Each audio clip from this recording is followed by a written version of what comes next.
ಅಪ್ರಾಪ್ತೆ ಮೇಲೆ ಲೈಂಗಿಕ ದೌರ್ಜನ್ಯ ಎಸಗಿದ ಆರೋಪದ ಮೇಲೆ ಪೋಕ್ಸೋ ಪ್ರಕರಣದಲ್ಲಿ ಜೈಲು ಸೇರಿದ ಉತ್ತರ ಕರ್ನಾಟಕದ ಖ್ಯಾತ ಜನಪದ ಗಾಯಕ ಮ್ಯೂಸಿಕ್ ಮೈಲಾರಿಗೆ ಜಾಮೀನು ಸಿಕ್ಕಿದೆ. ಅಪ್ರಾಪ್ತೆ ಮೇಲೆ ಅತ್ಯಾಚಾರ ಆರೋಪಿ ಮ್ಯೂಸಿಕ್ ಮೈಲಾರಿಗೆ ಬಾಗಲಕೋಟೆ ಕೋರ್ಟ್ ನ್ಯಾಯಾಧೀಶರಾದ ಪ್ರೀತಿ ಸಗರ್ ಜೋಶಿ ಅವರು ಕೆಲ ಷರತ್ತುಗಳನ್ನು ವಿಧಿಸಿ ಜಾಮೀನು ನೀಡಿ ಆದೇಶವನ್ನು ಹೊರಡಿಸಿದ್ದಾರೆ. 1 ಲಕ್ಷ ಶ್ಯೂರಿಟಿ ಬ್ಯಾನ್, ಪ್ರಾಸಿಕ್ಯೂಷನ್ ಮೇಲೆ ಪ್ರಭಾವ ಬೀರಬಾರದು, ಇತರೆ ತರದ ಅಪರಾಧ ಮತ್ತೆ ಮಾಡಬಾರದು ಎನ್ನುವ ಷರತ್ತುಗಳನ್ನ ವಿಧಿಸಲಾಗಿದೆ.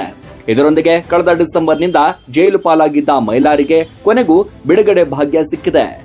ಅಪ್ರಾಪ್ತೆ ಮೇಲೆ ಲೈಂಗಿಕ ದೌರ್ಜನ್ಯ ಎಸಗಿದ ಆರೋಪದ ಮೇಲೆ ಮೈಲಾರಿಯನ್ನ ಮಹಲಿಂಗಪುರ ಪೊಲೀಸರು ಬಂಧಿಸಿ ಜೈಲಿಗೆ ಕಳಿಸಿದ್ರು. ಆರ್ಕೆಸ್ಟ್ರಾ ಕಾರ್ಯಕ್ರಮದ ನಂತರ ಅಪ್ರಾಪ್ತೆ ಮೇಲೆ ಲೈಂಗಿಕ ದೌರ್ಜನ್ಯ ಎಸಗಿದ ಆರೋಪ ಕೇಳಿಬಂದಿತ್ತು. ಈ ಸಂಬಂಧ ಬಾಗಲಕೋಟೆ ಜಿಲ್ಲೆ ರಬಕವಿ ಬನಹಟ್ಟಿ ತಾಲೂಕಿನ ಪೋಕ್ಸೋ ಪ್ರಕರಣ ದಾಖಲಾಗಿತ್ತು. ಇದರ ಬೆನ್ನಲ್ಲೇ ತಲೆಮರೆಸಿಕೊಂಡಿದ್ದ ಮೈಲಾರಿ 2025 ಡಿಸೆಂಬರ್ 17ರಂದು ಮಹಾರಾಷ್ಟ್ರಕ್ಕೆ ತೆರಳುತ್ತಿರುವಾಗ ಪೊಲೀಸರ ಕೈಗೆ ಸಿಕ್ಕಿಬಿದ್ದಿದ್ದ.